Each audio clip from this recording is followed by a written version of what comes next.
movie. There is no hard rock icon more enduring, more beloved than Lemmy. He's the guy who bridged the gap between metal and punk, paving the way for bands like Metallica and Venom. He's the reverence that people feel for him has caused a whole new generation of people to go back and revisit the joys of Hawkwind.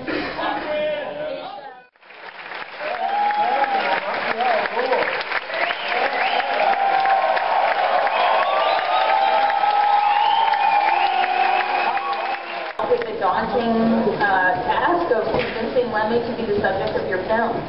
Yeah, it wasn't that daunting actually. I mean, we approached management, and then it took us about 3 months to get a phone call with management, and then another 6 to sit down with Lem, and we said, well, shoot some stuff. If you like it, we'll continue.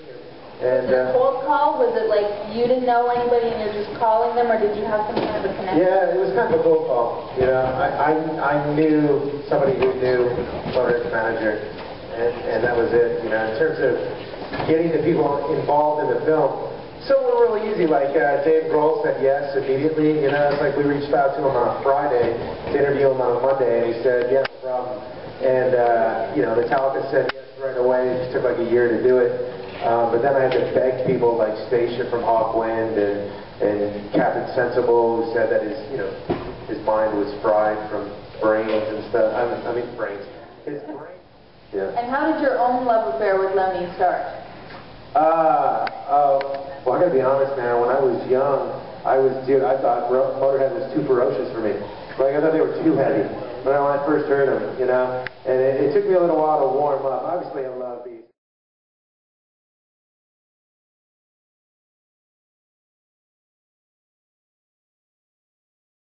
How long did you have to get the cameras rolling in order to get intimate with a lot of, you know, it's obvious that a lot of people are kind of carrying on their regular lives in front of you and in front of the camera. Yeah. How did you get them comfortable to do that? And we were a little bit hands-off, you know, like we weren't on stage filming with them, and I think we might have snuck onto it last night or something, and we kind of let them warm up to us, and then, you know, like 3 weeks later we went on a Scandinavian tour, and then we just went crazy, and, you know, but by that time they had already trusted us and liked us and drank with us and, you know, traveled with us, so it's cool. You know, yeah. Do you want to take some questions from the audience? Yeah. Okay, going right here. Light is so bright. Yeah. Yeah. I mean, a lot of people I met for the first time. I mean, Guns N' Roses, I'm not embarrassed to say, totally changed my life. You know, and meeting Slash for the first time was amazing. You know, meeting Duff in a weird way was even bigger. But it was not on this level. You know, like I was telling somebody earlier today that you know, I've interviewed a lot of people like Johnny Cash and U2 and David Bowie, like icons. You know, and but I'd never been in an interview with someone who was more excited to be there than I was, who was an A-lister like Hetfield, which was pretty fucking amazing. We have 45 minutes of pure gold from him, you know, where his eyes are wide and he's just into it. It was like I was laughing at it last night, watching some outtakes, and I was working on for the bonus stuff. By the way, I wanted to tell all you guys that we're going to have a kick-ass bonus CD. We're going to have an extra bonus disc, so I hope you guys all buy it.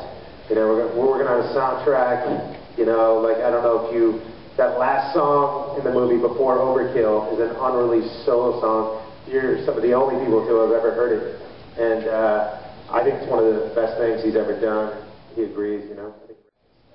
Good question, man. Yeah, I'm still working on Filthy, to be honest with you. We're finishing the film over the next month and a half, and I'm still trying to break him down, you know. But like, you know, other than Filthy's the only one who really matters to me. Wurzel, we filmed Wurzel at a show in London at Hammersmith. And then he got really fucked up afterwards, and he was worthless. We couldn't interview him. Pete Gill, you know, he's not that important. We weren't trying to make a Motorhead documentary. We were trying to make a movie about Lemmy, you know. And obviously they're kind of one and the same, but you know, I didn't feel like I needed to dig up Lucas Fox and stuff like that. You know? He was fucking awesome, I have to tell you. I wish he was like my grandpa. I wish he was my dad. He was making me laugh every 10 seconds. Awesome. I was wondering if there outrageous that maybe due to legal reasons or, you know, whatever, anything you suggest? Well, you know what sucks is there's so many times where like you turn the camera off, you're exhausted, you put the camera away, and then something amazing happens right in front of you. You know, there were a lot of little moments like that. I really enjoyed watching Lemmy the other night. It was a lot of fun. I really had no idea what Lemmy's life was about. I knew very little about him. I know if my brother knew that I went, he would just be all like freaking out, being like, "Oh my God, you got to see the premiere."